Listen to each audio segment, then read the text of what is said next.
नमस्कार, मैं हूं अंकुर। आप देख रहे हैं सत्य हिंदी का न्यूज बुलेटिन। एक नजर डाल लेते हैं अब तक की खबरों पर। अडानी परिवार ने अमेरिकी कोर्ट में जवाब दाखिल किया। एसईसी के साथ समन पर बातचीत शुरू, कोर्ट से फैसला टालने की अपील की गई। अमेरिका के सिक्योरिटीज रेगुलेटर्स ने 14 महीने पहले अरबपति गौतम अडानी और उनके भतीजे सागर अडानी पर धोखाधड़ी के आरोप लगाए थे। इस हफ्ते अडानी परिवार के वकीलों ने पहली बार अमेरिकी कोर्ट में जवाब दाखिल किया। इससे संकेत मिला कि वो समन स्वीकार करने पर बातचीत करने को तैयार हैं। अडानी परिवार के वकील सुलिवन एंड क्रोमवेल एलएलपी ने 23 जनवरी को न्यूयॉर्क की एक फेडरल कोर्ट को पत्र लिखा। इसमें कहा गया कि वो अमेरिका की सिक्योरिटीज एंड एक्सचेंज कमीशन यानी एसईसी के साथ तय करने पर चर्चा कर रहे हैं कि समन कैसे दिया जाएगा। उन्होंने कोर्ट से कहा कि बातचीत खत्म होने तक फैसला स्थगित किया जाए। पत्र में चर्चा किए जा रही शर्तों का विवरण नहीं दिया गया है। ट्रंप वेंस ने भारत ट्रेड डील रोकी, खुलासा हुआ। लीक ऑडियो में व्हाइट हाउस कलह सामने आई। क्रूज ने की नीतियों और टैरिफ की आलोचना। अमेरिकी रिपब्लिकन सांसद टेड क्रूज के एक लीक हुए ऑडियो ने खलबली मचा दी है। क्रूज ने दावा किया है कि डोनाल्ड ट्रंप और उनके प्रशासन के कुछ लोगों ने भारत के साथ होने वाली एक बड़ी ट्रेड डील को रोक दिया। क्रूज ने बंद कमरों की बैठकों में दानदाताओं यानी डोनर से कहा कि वो भारत के साथ समझौता करने के लिए व्हाइट हाउस से जंग लड़ रहे थे, लेकिन उपराष्ट्रपति जेडी वेंस और आर्थिक सलाहकार पीटर नवारो ने इसमें अड़ंगा डाल दिया। लीक हुए ऑडियो के अनुसार कभी कभी खुद राष्ट्रपति ट्रंप ने भी इस डील को ब्लॉक किया। टेड क्रूज ने चेतावनी दी कि ट्रंप की टैरिफ पॉलिसी अमेरिकी अर्थव्यवस्था को नुकसान पहुंचा सकती है। इस खबर पर भारत में सरकार के आलोचकों का कहना है कि भारत की संस्थाओं के शीर्ष पर कुछ लोग ये मानते थे कि वेंस भारत की मदद करने के लिए अपनी तरफ से ज्यादा कदम उठाएंगे, क्योंकि उनकी शादी जिनसे हुई है उनका संबंध भारत से है। इसी वजह से उन्हें अमेरिका के उपराष्ट्रपति बनने के बाद भारत में बहुत खास तरीके से स्वागत किया गया था। चीन तुर्की से ड्रोन और मिसाइलों से लैस हुआ पाकिस्तान, खुफिया रिपोर्ट के खुलासे से भारत की चिंता बढ़ी। ऑपरेशन सिंदूर के बाद पाकिस्तान तेजी से अपने हथियारों का जखीरा बढ़ा रहा है। भारतीय खुफिया एजेंसियों के आकलन के मुताबिक पाकिस्तान ने चीन और तुर्की से बड़े पैमाने पर आधुनिक सैन्य उपकरण खरीदे हैं। बताया जा रहा है कि भारत ने ऑपरेशन सिंदूर के दौरान 9 आतंकी ठिकानों, कई रडार साइट्स और 11 एयरबेस को नुकसान पहुंचाया था। इसके बाद पाकिस्तान ने अपनी हवाई और सैन्य ताकत मजबूत करने की रफ्तार तेज कर दी। रिपोर्ट के अनुसार पाकिस्तान ने 31 मानव रहित लड़ाकू विमान खरीदे हैं। इनमें तुर्की का हाई एल्टीट्यूड लॉन्ग एंड्योरेंस अंकिजी ड्रोन और चीन के CH-4 और CH-5 ड्रोन शामिल हैं। ये ड्रोन 6000 किलोमीटर से ज्यादा रेंज तक ऑपरेशन कर सकते हैं, हवा से हवा में मान करने वाली मिसाइलें दाग सकते हैं और लेजर गाइडेड बम ले जाने में सक्षम है। इसके अलावा पाकिस्तान ने kamikaze drone, loitering munition, anti drone system, लंबी दूरी की मिसाइलें, टैंक, अटैक हेलीकॉप्टर, युद्धपोत, होवरक्राफ्ट और पनडुब्बियां भी खरीदी हैं। यह सौदा अरबों डॉलर तक बताया जा रहा है। खुफिया रिपोर्ट का मानना है ये सैन्य खरीद भारत के खिलाफ अपनी रक्षा और जवाबी क्षमता मजबूत करने की रणनीति का हिस्सा है। दक्षिण एशिया में इससे सैन्य संतुलन को लेकर नई चिंताएं खड़ी हो गई हैं। इस खबर पर सोशल मीडिया में कहा जा रहा है कि हमें मोदी सरकार से ये उम्मीद नहीं करनी चाहिए कि वो चीन को खरी खोटी सुनाएंगे या पाकिस्तान के मुद्दे पर उसे जवाबदेही ठहराएंगी। केदारनाथ और बद्रीनाथ में गैर हिंदुओं की एंट्री पर लगी रोक, 45 मंदिरों में अब सिर्फ हिंदुओं को प्रवेश। उत्तराखंड के प्रसिद्ध धामों केदारनाथ और बद्रीनाथ समेत 45 मंदिरों में अब गैर हिंदुओं का प्रवेश वर्जित होगा। श्री बद्रीनाथ केदारनाथ मंदिर समिति ने यह बड़ा फैसला लिया है। समिति के अध्यक्ष ने कहा कि देवभूमि की धार्मिक और सांस्कृतिक मर्यादा को बनाए रखने के लिए यह कदम उठाया गया है। उन्होंने बताया ये एक पुरानी परंपरा रही है जिसका कड़ाई से पालन सुनिश्चित किया जाएगा। जल्द ही बोर्ड की बैठक में इसका औपचारिक प्रस्ताव पास किया जाएगा। इसके अलावा राज्य में अवैध रूप से बने धार्मिक ढांचों को हटाने के सरकारी अभियान की भी सराहना की गई है, जिसके बाद कहा जा रहा है इस तर्क के हिसाब से अगला कदम धार्मिक और सांस्कृतिक परंपराओं को बचाने के नाम पर इन क्षेत्रों से निचली जातियों को बाहर रखना होगा। मसूरी में सूफी बाबा बुल्ले शाह की तोड़ी गई मजार, हिंदू रक्षा दल के अध्यक्ष ने ली जिम्मेदारी। वीडियो सोशल मीडिया पर वायरल है। उत्तराखंड के मसूरी में असामाजिक तत्वों ने सूफी कवि बाबा बुल्ले शाह के नाम से बनी मजार तोड़ दी। जूते पहनकर मजार में घुसे लोगों ने हथौड़े से इसे तोड़ दिया। इस घटना के बाद मजार समिति ने पुलिस में शिकायत की, जिसके बाद पुलिस ने हरिओम, शिवाऊ और श्रद्धा के खिलाफ FIR दर्ज कर ली है। जानकारी के मुताबिक हिंदू रक्षा दल के अध्यक्ष भूपेंद्र उर्फ पिंकी चौधरी ने अपने संगठन कार्यकर्ताओं द्वारा इस तोड़फोड़ की जिम्मेदारी ली है। मजार को तोड़ने की एक वीडियो सोशल मीडिया पर वायरल हो रहा है, जिसमें साफ मजार तोड़ने 4 से 5 लोग दिखाई दे रहे हैं। मणिपुर में मुख्यमंत्री बदलने की तैयारी, गोविंद दास बन सकते हैं मणिपुर के नए सीएम। मणिपुर की राजनीति में एक बड़े फेरबदल की आहट सुनाई दे रही है। भाजपा हाईकमान राज्य में नेतृत्व परिवर्तन पर विचार कर रहा है, जिसके तहत पूर्व मुख्यमंत्री एन बीरेन सिंह को दिल्ली बुलाया जा सकता है। कयास लगाए जा रहे हैं कि उन्हें राष्ट्रीय राजनीति में शामिल किया जा सकता है या अप्रैल में खाली हो रही राज्यसभा सीट के लिए दिल्ली भेजा जा सकता है। मणिपुर में वर्तमान में राष्ट्रपति शासन लागू है, जिसकी अवधि 13 फरवरी को समाप्त हो रही है। सूत्रों के अनुसार इम्फाल की कमान संभालने के लिए गोविंद दास का नाम सबसे आगे चल रहा है। माना जा रहा है कि इस पर अंतिम फैसला जनवरी के अंत तक लिया जा सकता है। शंकराचार्य विवाद पर लगातार घिरती योगी सरकार, द्वारका शारदा पीठ के शंकराचार्य ने योगी सरकार को घेरा, बोले सत्ता स्थायी नहीं होती। शंकराचार्य स्वामी अभिमुक्तेश्वरानंद सरस्वती के मुद्दे पर द्वारका शारदा पीठ के शंकराचार्य स्वामी सदानंद सरस्वती ने तीखी प्रतिक्रिया दी। उन्होंने कहा कि किसी भी प्रशासनिक तंत्र को यह तय करने का अधिकार नहीं है कि कौन शंकराचार्य है और कौन नहीं। उन्होंने कहा कि शंकराचार्य परंपरा सदियों पुरानी गुरु शिष्य परंपरा पर आधारित है, न कि किसी सरकारी आदेश या प्रमाण पत्र पर। उन्होंने बताया कि शंकराचार्य स्वामी अभिमुक्तेश्वरानंद सरस्वती का श्रृंगेरी पीठ में विधिवत अभिषेक हुआ है, जिसके वो स्वयं साक्षी रहे हैं। उन्होंने कहा कि प्रशासन द्वारा संतों की पहचान पर सवाल खड़े करना धार्मिक परंपराओं में हस्तक्षेप के समान है, जो स्वीकार नहीं हो सकता। माघ मेले से जुड़े घटनाक्रम पर बोलते हुए उन्होंने कहा कि गंगा स्नान जैसे धार्मिक अनुष्ठानों से किसी भी साधु संत या ब्राह्मण बालक को रोका नहीं जा सकता। उन्होंने इसे आस्था पर आघात बताया और कहा कि ऐसी घटनाएं समाज में असंतोष पैदा करती हैं। उन्होंने सत्ता पक्ष को परोक्ष संदेश देते हुए कहा कि सत्ता कभी स्थायी नहीं होती। सत्ता के अहंकार में लिए गए निर्णय अक्सर समाज में आलोचना और असंतोष का कारण बनते हैं। यूपी बीजेपी अध्यक्ष और योगी की तनातनी सामने आई।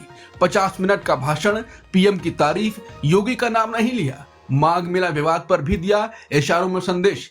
योगी आदित्यनाथ की अब प्रदेश अध्यक्ष पंकज चौधरी से भी तनातनी खुलकर सामने आ गई है। दरअसल कानपुर में बीजेपी के एक कार्यक्रम के दौरान पार्टी के प्रदेश अध्यक्ष पंकज चौधरी ने करीब 50 मिनट का भाषण दिया, जिसमें उन्होंने प्रधानमंत्री मोदी की योजनाओं और नेतृत्व की जमकर तारीफ की। लेकिन पूरे भाषण में उन्होंने योगी आदित्यनाथ का नाम नहीं लिया। इसी बात को लेकर राजनीतिक हलकों में चर्चा तेज हो गई। उन्होंने राम मंदिर निर्माण, धारा 370 हटाने और केंद्र सरकार की योजनाओं का जिक्र करते हुए कहा कि मोदी सरकार ने देश की दिशा बदल दी है।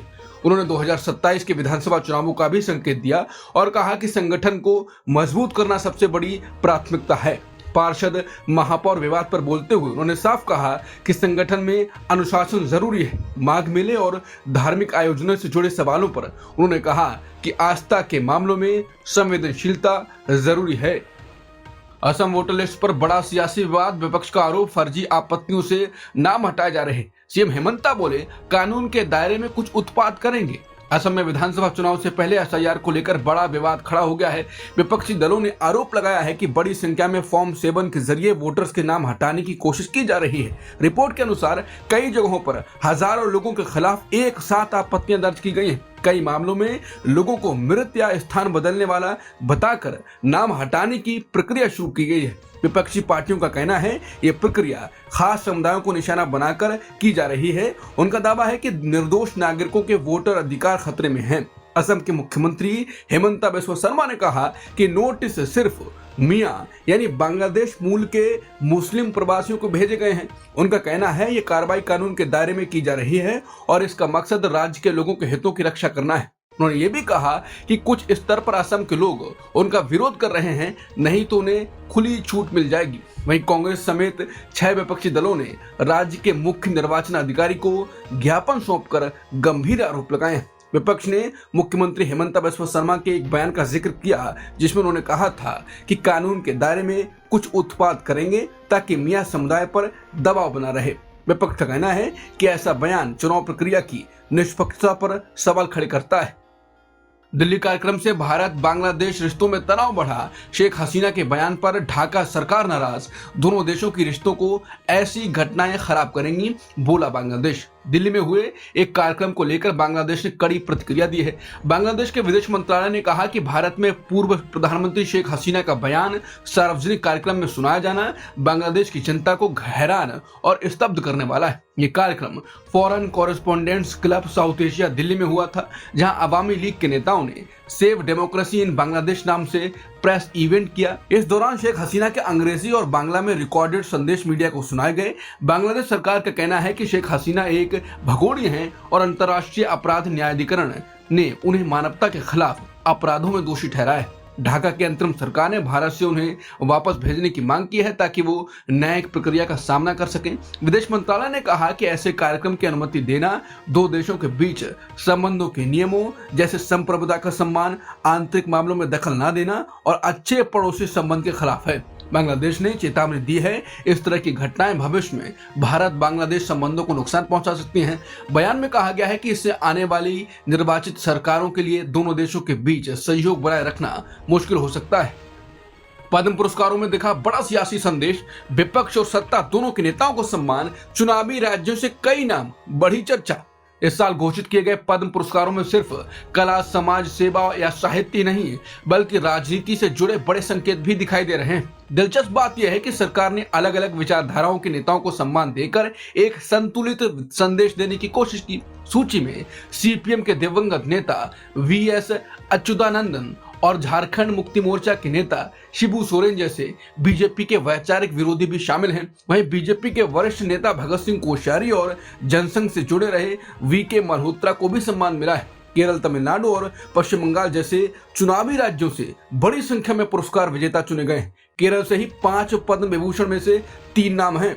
वीएस अच्युतानंदन और शिबू सोरेन को मरणोपरांत सम्मान देकर सरकार ने विपक्षी विचारधारा के नेताओं को भी मान्यता दी। केरल में प्रभाव रखने वाले वेल्लापल्ली नटेशन को पद्म भूषण दिया गया। वो एसएनडीपी योगम से जुड़े हैं और उनका प्रभाव पिछड़े हिंदू एजाबा समुदाय में है। इसके अलावा हिंदी सिनेमा के दिग्गज धर्मेंद्र को भी पद्म विभूषण दिया गया है। वो पंजाब और जाट समुदाय में लोकप्रिय माने जाते हैं। इसे भी एक सामाजिक सियासी संदेश के तौर पर देखा जा रहा है। विशेषज्ञ मानते हैं कि चुनावी राज्यों से ज्यादा नामों का चयन और अलग अलग समुदायों को सम्मान देना आने वाले चुनावों से पहले राजनीतिक संतुलन बनाने की कोशिश हो सकती है। 77वें गणतंत्र दिवस में भारत की ताकत की झलक, यूरोपीय नेताओं के साथ भव्य गणतंत्र दिवस, ऑपरेशन सिंदूर के हथियारों के मॉडल होंगे प्रदर्शित। ऑपरेशन सिंदूर की कर्नल सोफिया कुरैशी सम्मानित। भारत अपनी विकास यात्रा, सांस्कृतिक विविधता और सैन्य ताकत बड़ी शोहरत के साथ 77वें गणतंत्र दिवस समारोह में प्रदर्शित करेगा। इस आयोजन में तैयार किए गए सैन्य यूनिट और ऑपरेशन सिंदूर में तैनात बड़े हथियारों के मॉडल भी प्रमुख आकर्षण होंगे। ये सभी चीजें देश की शक्ति और तकनीक को दर्शाएंगी। देश की राजधानी में सोमवार 26 जनवरी को होने वाले इस कार्यक्रम में यूरोपीय परिषद के अध्यक्ष एंटोनियो कोस्टा और यूरोपीय आयोग के अध्यक्ष उर्सुला वोन डेर लेन मुख्य अतिथि होंगे। 75वें गणतंत्र दिवस की तरह इस बार भी परेड, सांस्कृतिक प्रस्तुतियां और शुभकामना कार्यक्रम सुबह से दोपहर तक आयोजित होंगे। ऑपरेशन सिंदूर के दौरान अहम भूमिका निभाने वाली कर्नल सोफिया कुरैशी को 2026 की गणतंत्र दिवस सम्मान सूची में विशिष्ट सेवा मेडल के लिए चुना गया है। कर्नल सोफिया कुरैशी इस समय चर्चा में आई थी जब ऑपरेशन सिंदूर के दौरान की गई सैन्य कार्रवाई की जानकारी देश के सामने साझा की गई थी। उन्होंने विंग कमांडर व्योमिका सिंह और विदेश सचिव विक्रम मिस्त्री के साथ मिलकर हमलों की दिन प्रतिदिन की जानकारी दी थी। उनकी साफ और सटीक ब्रीफिंग ने ऑपरेशन से जुड़ी जानकारियों को जनता तक पहुंचाने में बड़ी भूमिका निभाई। अब उनके योगदान को सम्मानित करते हुए उन्हें यह प्रतिष्ठित सैन्य सम्मान दिया जा रहा है। रणनीतिक साझेदारी पर भारत और यूरोप एकजुट, टूटी दुनिया में सहयोग का रास्ता, बोली यूरोपीय आयोग के अध्यक्ष। भारत और यूरोपीय संघ ने दुनिया को एक टूटी हुई वैश्विक स्थिति के बीच सहयोग का नया रास्ता दिखाने की बात कही है। यूरोपीय आयोग के अध्यक्ष उर्सुला वोन डेर लेन ने कहा कि भारत और यूरोप ने रणनीतिक साझेदारी, संवाद और खुलेपन को चुना है। दिल्ली दौरे की शुरुआत में यूरोपीय संघ के व्यापार आयुक्त ने बताया कि भारत और यूरोपीय संघ के बीच फ्री ट्रेड एग्रीमेंट पर बातचीत अब अंतिम चरण के करीब है। अगर ये समझौता होता है तो दोनों पक्षों को बड़े आर्थिक फायदे मिल सकते हैं। यह शिखर बैठक ऐसे समय हो रही है जब यूरोपीय संघ और अमेरिका के बीच व्यापार और क्षेत्रीय मुद्दों को लेकर तनाव बढ़ा हुआ है। ऐसे माहौल में भारत ईयू की नजदीकी को एक महत्वपूर्ण कूटनीतिक संदेश माना जा रहा है। उर्सुला वोन डेर लेन ने कहा है कि भारत और यूरोप दिखा रहे हैं कि वैश्विक अस्थिरता के बीच भी साझेदारी और संवाद का रास्ता अपनाया जा सकता है। अब तक की खबरों में इतना ही। बाकी खबरों के लिए बने रहिए सत्य हिंदी के साथ।